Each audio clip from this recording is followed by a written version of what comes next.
Welcome to creative tech. So நம்ம இன்னைக்கு எதை பார்க்குறோம் அப்படின்னா நெட்வொர்க்கிங் கமாண்ட்ஸ் பற்றி பேசிக்ஸாக பார்ப்போம். ஸோ அதில் நெட்வொர்க்கிங் கமாண்ட்ஸில் பார்த்தீங்கன்னா ஃபஸ்ட்டு வந்து ஐபி கான்ஃபிக்னு ஒன்று இம்பார்ட்டன்ஸ் நம்ம யூஸ் பண்ணுவோம் அதிகமாக.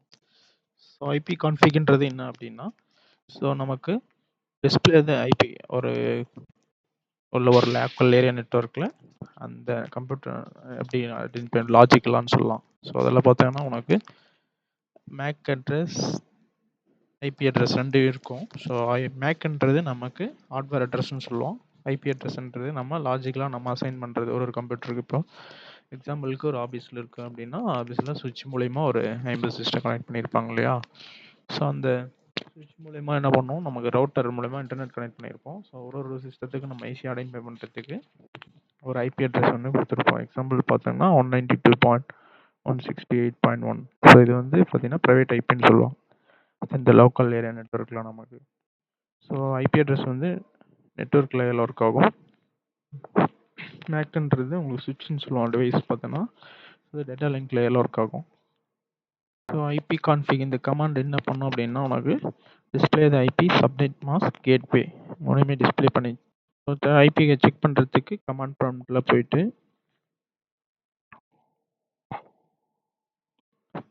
ஐபி கான்ஃபிக் அப்படின்னு டைப் பண்ணிக்கோங்க.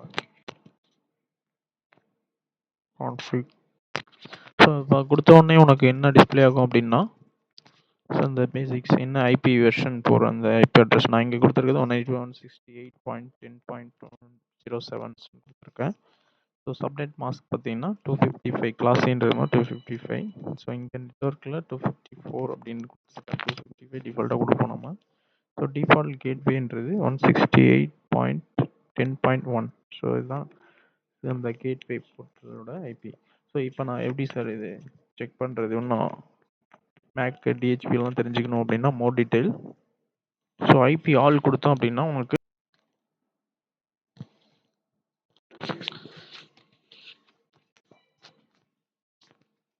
ஸோ அதுக்கப்புறம் ரொம்ப முக்கியமான கமாண்ட் பார்த்தீங்கன்னா பிங் கமாண்ட் சொல்லுவாங்க. அதாவது டெஸ்டினேஷனை ரீச் ஆயிருக்கா இல்லையான்றது ஒரு நெட்வொர்க்கில் நான் ஒரு பிங்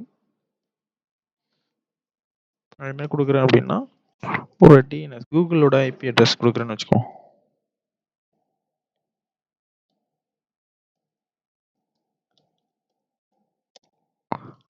ஸோ கொடுத்தோன்னா அந்த ரிப்ளை நமக்கு என்ன வருது அப்படின்றது பார்த்தீங்கன்னா பிங்கிங் google.com அதனுடைய IP address with 32 bits datas நமக்கு ரிசீவ் ஆகும். ரிப்ளை அந்த கூகுளோட ஐபி எவ்வளோ பைட்டு, அந்த டைம்ன்றது 15 mbps, டைம் டு லீவ் அப்படின்னு சொல்லுவாங்க அந்த ரெஸ்பான்ஸ் டைம். ஸோ இது வந்து மேக்ஸிமம் உனக்கு ரிசர்வ்னா இருந்தால் உனக்கு அந்த பேண்ட்வித் ரிலேபிளாக இருக்குன்னு சொல்லலாம். அதே மாதிரி sent packet, receive packet, lost 0. So இந்த மாதிரி இருந்துச்சுன்னா டெஸ்டினேஷன் ரீச் வந்து கரெக்டாக இருக்குது, பிங்கிங் ஆகிட்டு இருக்குன்ற மாதிரி. சப்போஸ் நான் வந்து ஒரு டிஎன்எஸ்ஸே வச்சு கொடுக்குறேன்னு, கூகுளோட டிஎன்எஸ் கொடுக்குறேன் 8.8.8.8.